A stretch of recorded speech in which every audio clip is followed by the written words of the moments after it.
Exposed motion picture film carried no visible image. Light had passed through the lens and struck the emulsion, but nothing could be seen on the surface. The latent image existed only as a chemical alteration within silver halide crystals suspended in gelatin. Until the film was processed, no one could confirm whether the exposure had succeeded. Cameras were loaded and unloaded by feel. Magazines were sealed and labeled. Film stock traveled from set to laboratory in light-proof cans. The work of capturing motion was separate from the work of making it visible. Development was not an optional refinement, it was the conversion itself. Without controlled immersion in chemical baths, timed to the second and held at exact temperatures, the film remained blank. Processing was performed in total darkness by technicians who could not see what they were handling. There was no preview, there was no reversal of error. Once the film entered the chemistry, the image either appeared or it did not. The darkroom was built to exclude all light. Walls were lined with blackout material. Doors were fitted with overlapping seals and light locks. Safe lights were used only for certain emulsions and only after preliminary fixing. Most of the work was done without any illumination. Technicians entered the room and closed the door behind them. They opened film cans by touch, using practiced motions to avoid tearing sprocket holes or creasing the base. Reels were loaded onto spindles in complete darkness. Hands moved across the surface of the film, checking for slack or uneven winding. The emulsion side was identified by texture. Any contamination from skin oils, dust, or moisture would mark the image permanently. Gloves were not worn. Bare hands provided better control. The technician worked by memory and repetition, handling hundreds of feet of film without seeing any of it. Once the reel was secured, it was lowered into the first tank. The process had begun. The developer was a solution of reducing agents, alkali, and preservatives mixed to formula and held at a specified temperature. 68 degrees Fahrenheit was standard for most black and white negative stock. Variations of 2 degrees could alter contrast and density. The film was agitated at timed intervals to ensure even contact between emulsion and chemistry. Agitation was performed by lifting the reel, tilting it, and lowering it back into the solution. The motion had to be smooth. Turbulence caused uneven development. After the prescribed time, the film was lifted from the developer and transferred to the stop bath. This halted the reducing action immediately. Then it entered the fixer, which dissolved unexposed silver halide and made the image permanent. Fixing required longer immersion. The film remained in darkness throughout. Washing followed, using temperature-controlled water to remove residual chemicals. Only after the final rinse could the darkroom be opened. At that point, the image was stable and visible. What had been done could not be undone. Errors were discovered only after processing was complete. Overdevelopment produced dense, blocked highlights. Underdevelopment left the image thin and lacking contrast. Both were the result of incorrect timing or temperature drift. If the film had been fogged by accidental light exposure before processing, a veil of density appeared across the entire length. If the developer had exhausted or been contaminated, the image failed to form. Once the film was fixed, no correction was possible. The laboratory could not reprocess what had already been made permanent. Entire reels were lost this way. Newsreel footage of unrepeatable events was rendered unusable. Narrative scenes shot at great expense were discarded. Inspection during processing was not an option. The darkroom allowed no intermediate check. Technicians relied on consistency. They measured temperature with thermometers read by touch. They counted seconds with mechanical timers heard in the dark. They followed procedures exactly because deviation could not be detected until it was too late. Large studios processed thousands of feet of film each day. Exposed negative arrived in batches throughout production. Each batch was logged and tracked from receipt to final delivery. Darkroom staff worked in rotation to maintain continuous operation. Processing tanks were arranged in rows. Multiple reels moved through the sequence at staggered intervals. One technician might handle developer stations, while another managed fixing and washing. Coordination was silent and procedural. Newsreel operations required faster turnaround. Film shot in the field was rushed to the laboratory for same-day processing. Rough cuts were assembled from still wet work prints. Speed was prioritized, but chemistry could not be accelerated beyond safe limits. The developer still required its full immersion time.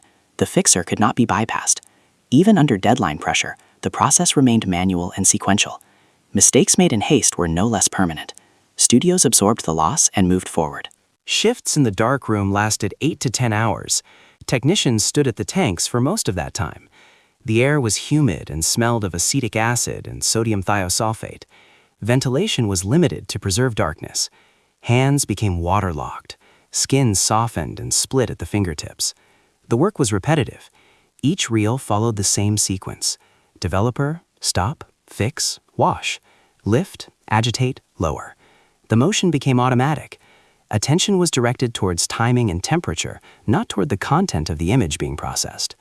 A technician might develop footage of a desert landscape, a city street, or a stage drama without knowing which. The film was identified only by production codes written on leader strips. There was no reason to examine it closely. The task was chemical, not editorial.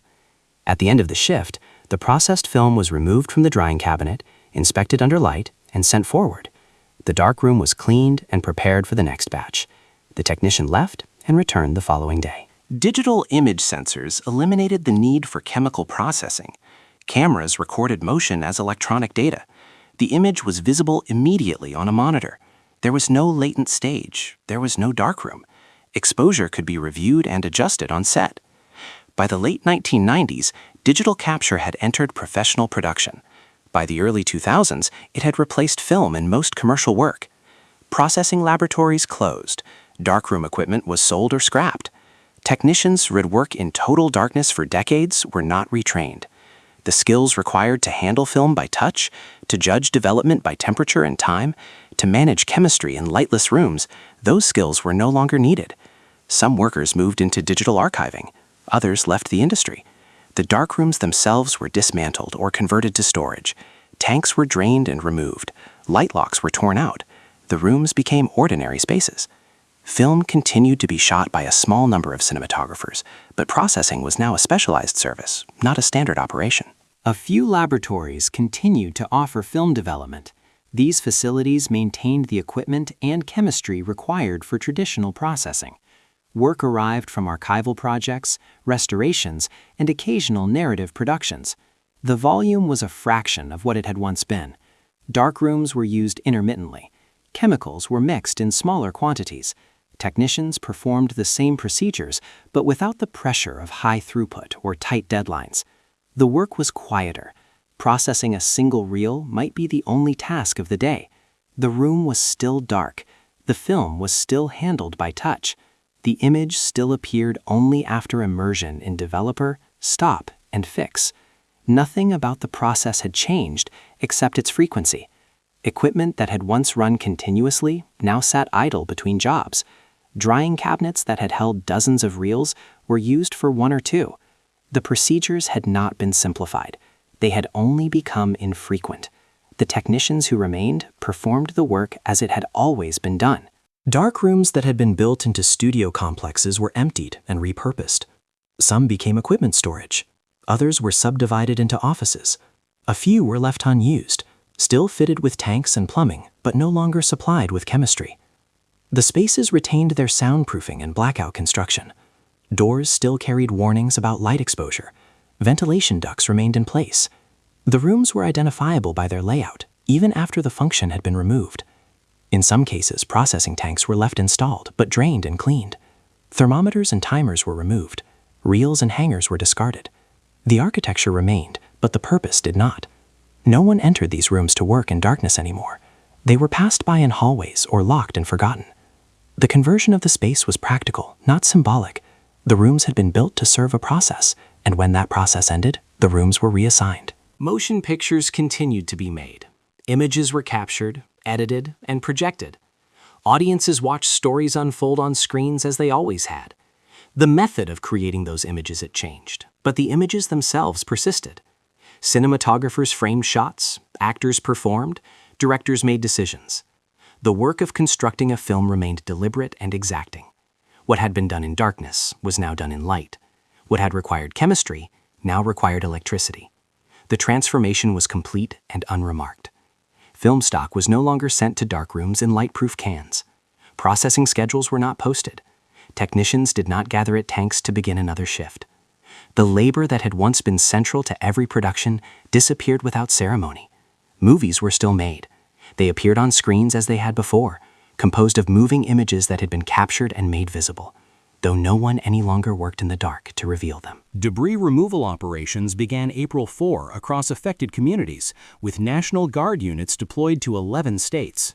Power restoration required weeks in severely affected areas due to transmission infrastructure replacement needs. Interstate highway repairs prioritized major routes, with full restoration completed within 10 days. Water and sewage system repairs extended beyond 1 month in communities experiencing direct tornado impacts. Temporary housing solutions included FEMA trailer deployments and emergency shelters converted to medium-term facilities. Communication system restoration required rebuilding telephone exchanges and transmission towers in affected zones. Federal disaster declarations enabled coordinated resource allocation across state boundaries. The National Weather Service documented 148 confirmed tornadoes over the 16-hour period from April 3 to 4, 1974.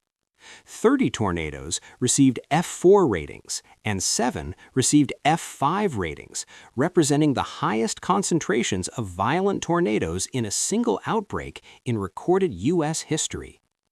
Total tornado path length exceeded 2,500 miles. Property damage estimates reached $600 million in 1974 dollars.